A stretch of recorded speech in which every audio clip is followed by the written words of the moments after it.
Good morning students.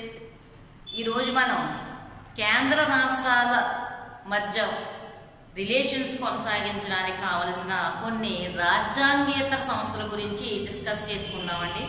ఇవి కేంద్ర స్థాయిలో ఏర్పడతాయండి. కేంద్ర స్థాయిలోని కేంద్రానికి రాష్ట్రానికి మధ్య ఉన్న రిలేషన్స్ సంబంధాలు ఏవైతే ఉన్నాయో అవి కొనసాగించడానికి లేదంటే అవి కోఆపరేషన్ గురించి కానివ్వండి కొన్ని రాజ్యాంగేతర సంస్థలను ఏర్పాటు చేయడం జరిగిందండి. అంటే మనకి రాజ్యాంగంలో లేకుండా కేంద్ర ప్రభుత్వం పార్లమెంట్ తీసుకుని చట్టం చేయడం ద్వారా వీటిని ఏర్పాటు చేయడం అనేది జరుగుతుందండి. ఇలాంటి కొన్ని సంస్థల గురించి మనం ఈరోజు డిస్కస్ చేసుకుందామండి. వీటిని మనం ఏం పిలుస్తామంటే కేంద్ర స్థాయిలో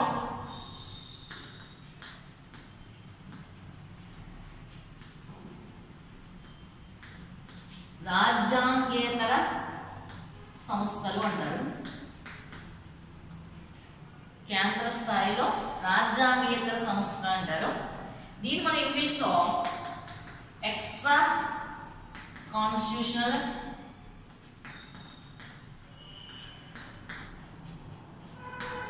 డివైస్ అని పిలుస్తామండి.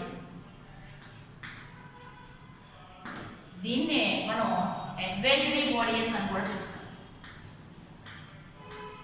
అడ్వైజరీ బాడీస్ అంటే కేంద్ర రాష్ట్రాల మధ్య సంబంధాలు కొనసాగించడానికి కావాల్సిన కొన్ని అడ్వైజర్స్ ఇచ్చే సంస్థల గురించి మనం ఈరోజు డిస్కస్ చేసుకుందామండి. ఇందులో మనకి 4 సంస్థల గురించి ఇవ్వడం జరిగింది మన టెక్స్ట్ బుక్ లోని. ఈ 4 సంస్థలు ఏంటంటే ఫస్ట్ ప్లానింగ్ కమిషన్,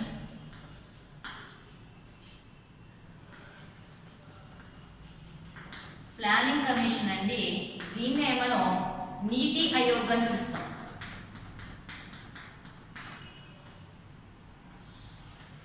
నీతి ఆయోగ్ అండి. దీనికి ప్రణాళికా సంఘం,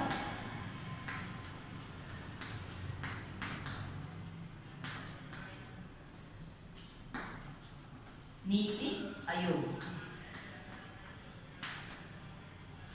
రెండోది నేషనల్ డెవలప్మెంట్ కౌన్సిల్ అండి. నేషనల్ డెవలప్మెంట్ కౌన్సిలే. దీన్నే జాతీయ అభివృద్ధి మండలి అంటారు. జాతీయ అభివృద్ధి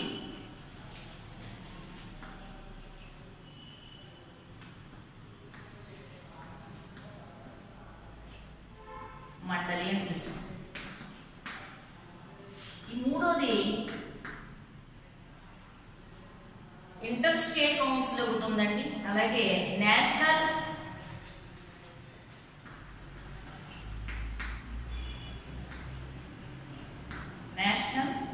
ఇంటిగ్రేషన్ కౌన్సిల్.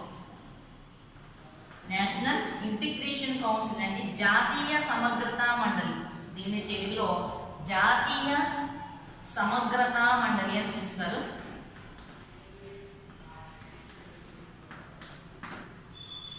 ఇంకా 4th వన్ వచ్చి ఇంటర్ స్టేట్ కౌన్సిల్ అండి.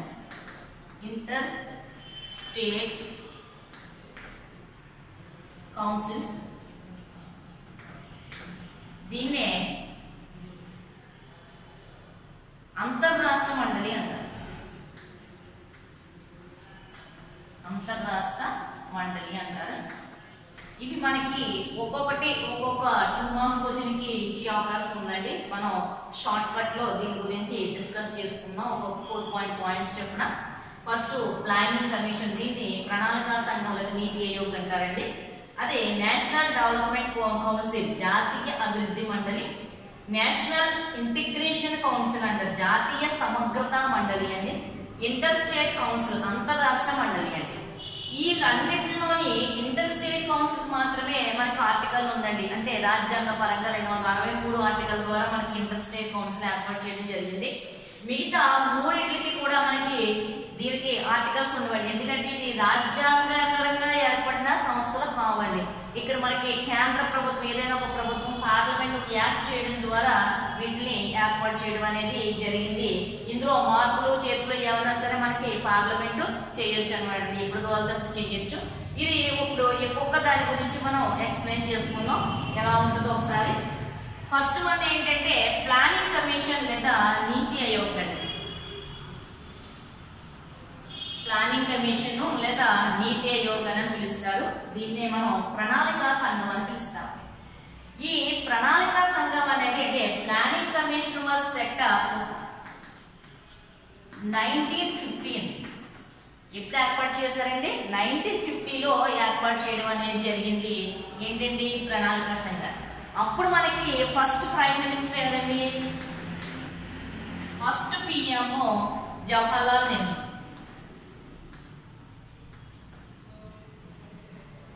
జవహర్లాల్ నెహ్రూ అండి.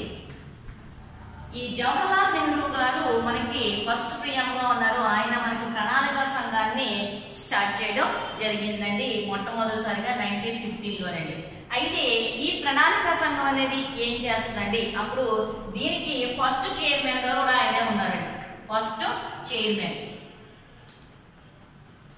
చైర్మన్ ఎవరండి? నెహ్రూ గారు ఉన్నారు. మనకి ఫస్ట్ పిఎంఓ ఈయనే. ప్రణాళికా సంఘాన్ని ఏర్పాటు చేసినప్పుడు 1950లోని మొట్టమొదటి మన పిఎం జవహర్లాల్ నెహ్రూ గారి మనకి ఫస్ట్ చైర్మన్ గా ఉన్నారు ప్రణాళికా సంఘానికి, అంటే ప్లానింగ్ కమిషన్ కండి.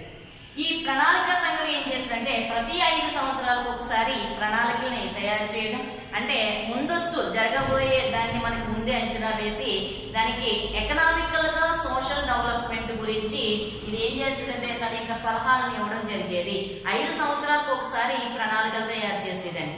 అలాగే ఆ ప్రణాళికలు ఏదైతే ప్రణాళికలు తయారు చేస్తుందో దాని యొక్క డెవలప్మెంట్ కి వృద్ధి రేటు పెంచడానికి ఇది తన యొక్క సలహాలు కూడా ఇవ్వడం జరిగింది.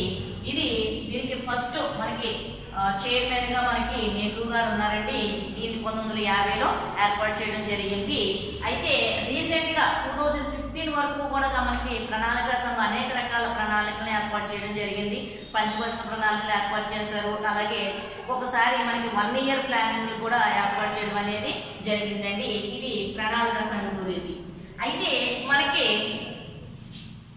నెహ్రూ గారు ఏర్పాటు చేసిన ఈ ప్రణాళిక సంఘాన్ని ఏం చేశారంటే మనకి మళ్ళీ రీప్లేస్మెంట్ చేయడం జరిగిందండి. ఎలా replacement? Planning commission was replacement by నీతి ఆయోగ్. అంటే ప్లానింగ్ కమిషన్ అనేది రీప్లేస్ చేయబడింది.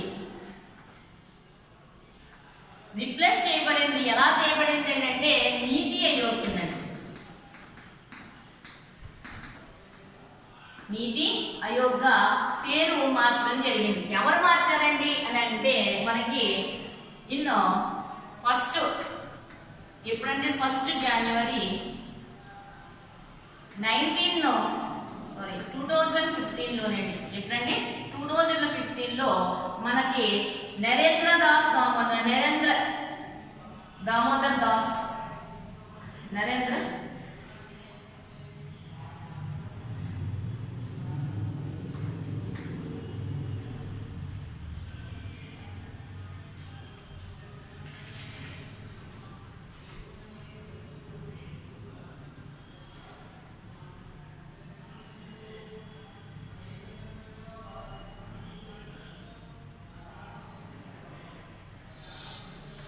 మోడీ. నేమ్ రాస్తున్నాను, నరేంద్ర దామోదర్ దాస్ మోడీ అండి. మనకి రీప్లేస్మెంట్ చేయడం జరిగిందండి. ఎప్పుడు జనవరి 1, 2015లో దీన్ని రీప్లేస్మెంట్ చేసి దాని పేరు ఎలా మార్చారంటే నీతి ఆయోగ్ గా మార్చారండి. NITI నీతి అండి. NITI ఆయోగ్ అండి. నీతి ఆయోగ్ గా మార్చడం జరిగింది అనమాట. ఎప్పుడండి రీప్లేస్మెంట్ ఎప్పుడు చేశారో 1 జనవరి 2015లో నరేంద్ర దామోదర్ దాస్ మోడీ మనకి పిఎం గా ఉన్నారండి. ఈయన ఏం చేశారంటే దీన్ని నీతి ఆయోగ్ గా పేరు మార్చడం అనేది జరిగింది. మరి అసలు నీతి ఆయోగ్ అంటే ఏంటండి? దీని యొక్క అబ్రివేషన్ ఏంటో ఒకసారి చూద్దాం. ఇది ఏం చేస్తుందో ఒకసారి. నీతి ఆయోగ్ అండి.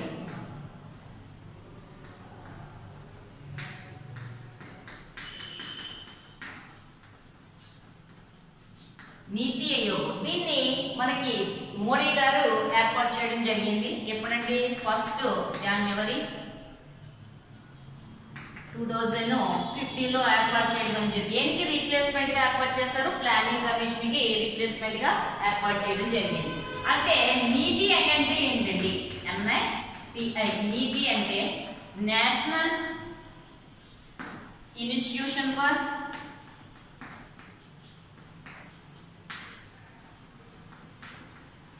Transforming India.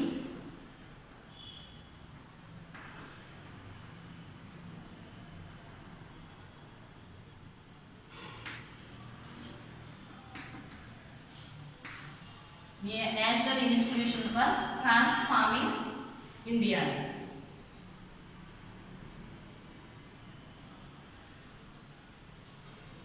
FORNIND అనేది ట్రాన్స్ఫార్మింగ్ ఇండియా. దీనికి ఎబ్రివేషన్ అన్నమాట. National institution for transforming India అని ఇక ఎబ్రివేషన్ అంటే నీతి ఆయోగ్.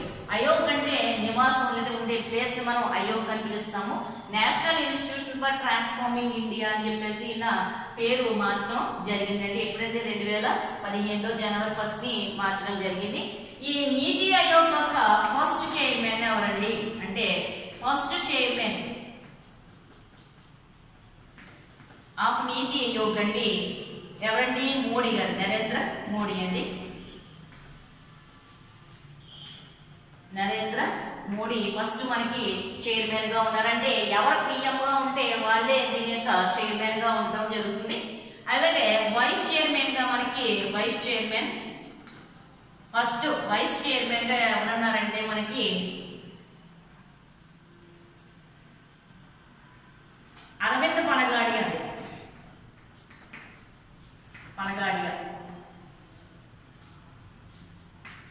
అరవింద్ పనగాడియా అంటే మనకి ఏషియన్ బ్యాంక్ యొక్క చైర్మన్ గా పనిచేశారండి. ఇంకా అంటే మొత్తానికి ఆసియా ఖండానికి సంబంధించిన ఏషియన్ బ్యాంక్ ఉందండి, దానికి చైర్మన్ గా పనిచేసిన ఒక ఆర్థికవేత్త మనకి అరవింద్ పనగాడియా అని చెప్పుకోవచ్చు. చాలా మోస్ట్ పాపులర్ వ్యక్తి అండి ఈయన్ని ఫస్ట్ చైర్మన్ గా నీతి ఆయోగ్ ఫస్ట్ చైర్మన్ గా నరేంద్ర దామోదర్ మోడీ ఉంటే వైస్ చైర్మన్ గా మనకి అరవింద్ పనగాడియా ఉన్నారండి. అయితే ఈయన రిజైన్ చేసేయడంతో ఎట్ ప్రెసెంట్ మనకి నరేంద్రనాథ్ మోడీయే మనకి చైర్మన్ గా ఉన్నారంటే వైస్ చైర్మన్ గా ఎవరున్నారంటే వైస్ చైర్మన్ గా రాజీవ్ కుమార్ అండి. ఆయన పేరు రాజీవ్ కుమార్. మనకి వైస్ చైర్మన్ గా ప్రెసెంట్ వర్క్ చేయడం జరుగుతుందండి. ఇది మనకి నీతి ఆయోగ్ గురించి ఇన్ఫర్మేషన్ అండి. ప్లానింగ్ కమిషన్ 1950లో మొట్టమొదటిసారిగా నెహ్రూ గారు స్టార్ట్ చేయడం జరిగింది. అది ప్రతి 5 సంవత్సరాలకి తన ప్లానింగ్ ని ఇవ్వడం జరిగేది, ప్రణాళికలు రూపొందించడం జరిగేదండి. అయితే 2015 జనవరి 1న నరేంద్ర మోడీ ఏం చేశారంటే దీన్ని రిప్లేస్ చేశారనమాట. అంటే దాని యొక్క పేరుని మార్చడం జరిగింది, దాని యొక్క ఫంక్షనింగ్ కూడా మార్చడం జరిగిందండి. అయితే దానికి చైర్మన్ గా మనకి మోడీ గారు ఉన్నారండి. ఫస్ట్ వైస్ చైర్మన్ గా మనకి అరవింద్ పనగాడియా పనిచేశారు.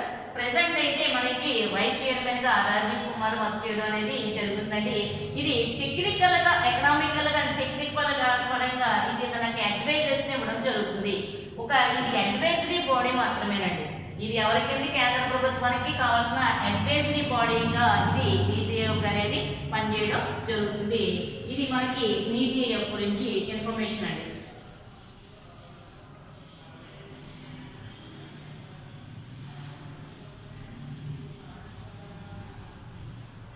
నెక్స్ట్ మనకి national development council. National development council అండి. దీన్నే జాతీయ అభివృద్ధి మండలి అంటారు.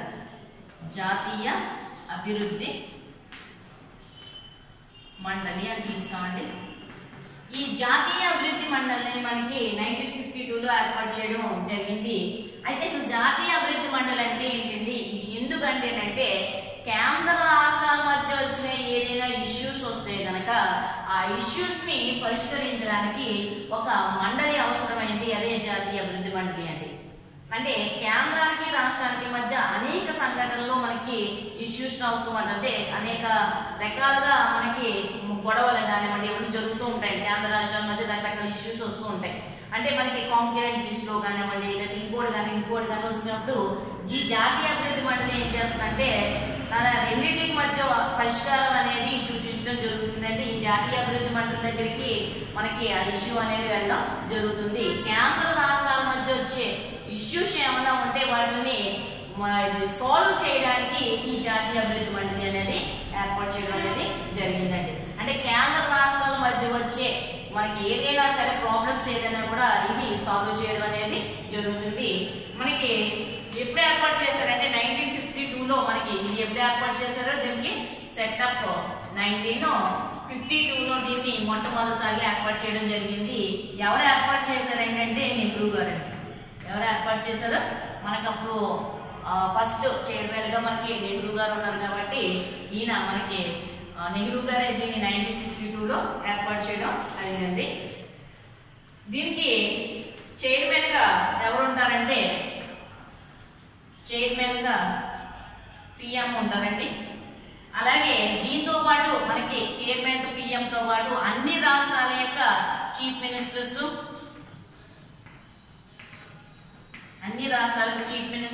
అలాగే యూటీస్ ఉంటాయి కదా, యూనియన్ టెరిటరీస్ ఉంటాయి కదా, యూనియన్ టెరిటరీ యొక్క అడ్మినిస్ట్రేటర్స్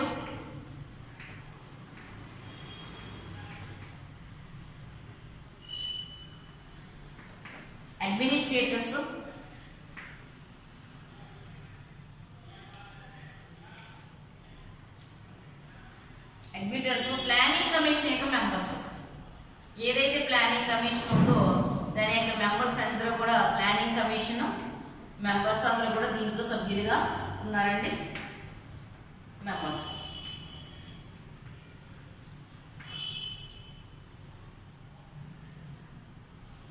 అయితే వీళ్ళందరూ కూడా దీంట్లో మనకి సభ్యులుగా ఉన్నారు. ఎప్పుడు ఏర్పాటు చేశారు జాతీయ అభివృద్ధి మండలి అండి? 1952లో ఏర్పాటు చేశారు.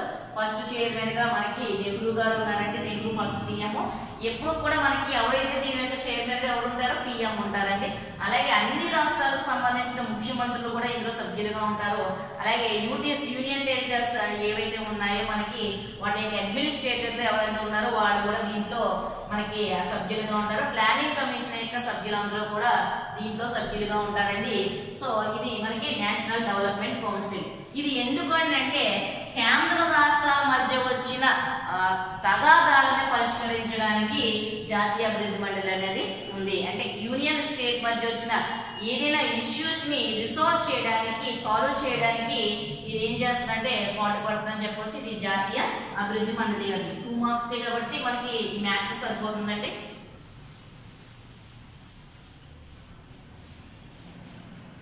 నెక్స్ట్ మనకి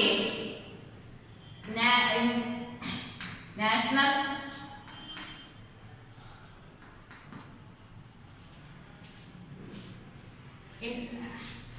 ఇంటిగ్రేషన్ కౌన్సిల్ అండి. నేషనల్ ఇంటిగ్రేషన్ కౌన్సిల్ దీనికి మనకి ఇట్ ఈస్ సెటప్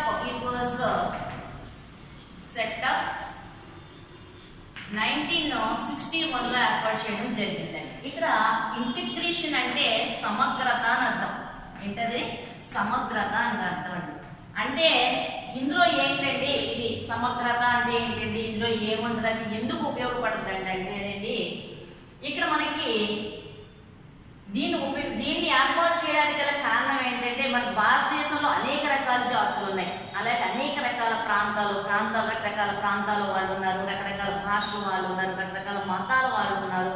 అలాగే దీంతో పాటు అనేక రకాల తెగల వాళ్ళు ఉన్నారు. అంటే మనకి ఆచార వ్యవహారాల పరంగా కానీ, ప్రాంతీయ పరంగా కానీ, భాషా పరంగా కానీ, కుల పరంగా కానీ, మత పరంగా కానీ అనేక రకాల తగాదాలు వస్తూ ఉంటాయి. అనేక రకాల ప్రాబ్లమ్స్ ఇష్యూస్ వస్తూ ఉంటాయండి. వీటిని పరిష్కరించడానికి, వీటిని తగ్గించడానికి ఈ నేషనల్ ఇంటిగ్రేషన్ కౌన్సిల్ జాతీయ సమగ్రతా మండలిని 1967లో ఏర్పాటు చేయడం జరిగిందండి. అంటే యూనిటీ ఇన్ డైవర్సిటీ యూనిటీ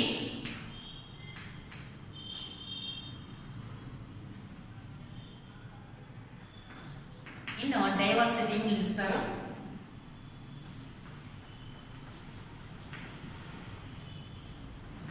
అంటే భిన్నత్వంలో ఏకత్వం. భిన్నత్వంలో ఏకత్వం సాధించాలనేది దీని యొక్క లక్ష్యం అండి. అంటే మనది అనేక రకాల భిన్నతరమైన అవగాహనలు అనేక రకాలు ఉంటాయండి. అనేక రకాల అంటే లింగ్విస్టిక్ పరంగా కానీ, భాషా పరంగా కానీ, ఏరియా పరంగా కానీ, క్యాస్ట్ పరంగా కానీ, లేదా రిలేషన్ పరంగా కానీ ఏ విధమైన ప్రాబ్లమ్స్ రాకుండా వస్తే వాటిని సమగ్రంగా వాటిని మాప్ చేయడానికి, అందరూ కూర్చొని మాట్లాడుకోవడానికి ఈ నేషనల్ ఇంటిగ్రేషన్ కౌన్సిల్ అనేది ఏర్పాటు చేయడం జరిగింది. అంటే ప్రాంతీయవాదం అంటే తెలుసు కదండి, ఒక ప్రాంతం వాళ్ళు ఇంకో ప్రాంతాలు విడిపోవాలని ప్రాంతీయవాదం అంటారు. ఇది మా ప్రాంతం అయింది, మాదే అనే ఉద్దేశం అండి. అలాగే కొన్ని లింగ్విస్టిక్ భాషా పరంగా ఉన్న వాళ్ళందరూ కూడా ఒక రకంగాని, అలాగే కులపరమైన గొడవలు జరుగుతుంటాయి, మతపరమైన గొడవలు జరుగుతుంటాయి. ఇలా దేశంలో మనకు అనేక రకాలు ఉన్నాయి. భిన్నత్వంలో ఏకత్వం సాధించడం అనేది చాలా కష్టతరమైన విషయం అండి. వీటిని ఇలాంటి వచ్చిన ప్రాబ్లమ్స్ ఏమైనా వస్తే సాల్వ్ చేయడానికి నేషనల్ ఇంటిగ్రేషన్ కౌన్సిల్ అనేది ఏర్పాటు చేయడం జరిగింది. మరి దీంట్లో మనకి అనేక రకాల సభ్యులు ఉంటారండి. దగ్గర 147 మెంబర్స్ ఉండడం అనేది జరిగిందండి. అంటే అందరినీ కూడా ఇందులో ఇంక్లూడ్ చేయడం జరుగుతుంది. పిఎం ఉంటారండి, అలాగే క్యాబినెట్ ఉంటుందండి, యూనియన్ క్యాబినెట్ ఉంటుంది, లోక్సభ సభ్యులు, రాజ్యసభ సభ్యులు కూడా ఇందులో సభ్యులుగా ఉంటారండి. అలాగే మనకి ప్రాంతీయ పరమైన ఎవరైతే లీడర్స్ ఉన్నారో, అపోజిషన్ లీడర్స్ ఉన్నారో వాళ్ళ పరంగా పార్టీ లీడర్స్ అందరూ కూడా ఇందులో సభ్యులుగా ఉంటారు. అలాగే ఎస్సీ ఎస్టీ కమిషన్ యొక్క చైర్మన్స్ కూడా ఇందులోని సభ్యులుగా ఉంటారండి. ఉమెన్ కమిషన్ సభ్యులు కూడా ఉమెన్ కమిషన్ సంబంధించిన చైర్మన్ కూడా ఇందులో సభ్యులుగా ఉంటారు. ఇలా ప్రతి ఒక్కరిని కూడా ఇంక్లూడ్ చేసి దీన్ని ఏర్పాటు చేయడం జరిగింది నేషనల్ ఇంటిగ్రేషన్ కౌన్సిల్ అండి. అంటే అందరూ కూడా ఇందులో సభ్యులుగా ఉంటారు. వాళ్ళు ఎవరికైతే ఇష్యూస్ వస్తాయనుకున్నామో అలాంటివన్నీ కూడా మనకి ఇందులో సభ్యులుగా ఉంటారు. కొంతమంది మనకి విలేకరులు కూడా మనకి ముఖ్యమైన విలేకరులు కూడా ఇందులో మనకి సభ్యులుగా ఉండే అవకాశం కూడా ఉందండి. ఇది మొత్తానికి మనకి యూనిటీ డైవర్సిటీ సాధించి భిన్నత్వంలో ఏకత్వం సాధించడానికి ఏర్పాటు చేయబడిన మనకి నేషనల్ ఇంటిగ్రేషన్ కౌన్సిల్ గా చెప్పుకోవచ్చు, జాతీయ అభివృద్ధి మండలిగా చెప్పుకోవచ్చు అండి. ఇందులో అనేక మంది మనకి సభ్యులుగా కూడా ఉండడం అనేది జరుగుతుంది. నెక్స్ట్ మనకి అంతర్రాష్ట్ర మండలి అండి. అంతర్రాష్ట్ర మండలి అంటే ఇంటర్ స్టేట్ కౌన్సిల్ అని పిలుస్తారు. ఇంటర్ స్టేట్ కౌన్సిల్, దీన్నే మనం తెలుగులో అంతర్రాష్ట్ర మండలి అంటాం.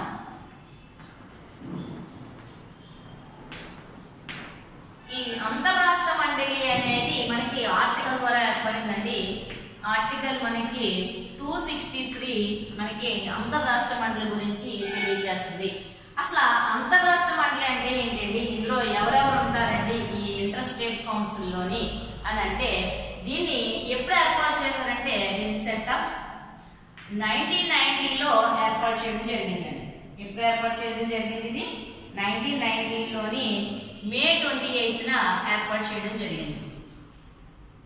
సెటప్ 1990 మే 28న ఏర్పాటు చేయడం జరిగింది. అసలు ఇంటర్ స్టేట్ కౌన్సిల్ అంటే ఏంటంటే, కేంద్ర రాష్ట్రాల మధ్య వచ్చిన తగాదాలను పరిష్కరించడానికి ఈ అంతర్రాష్ట్ర మండలిని ఏర్పాటు చేయడం జరిగిందండి.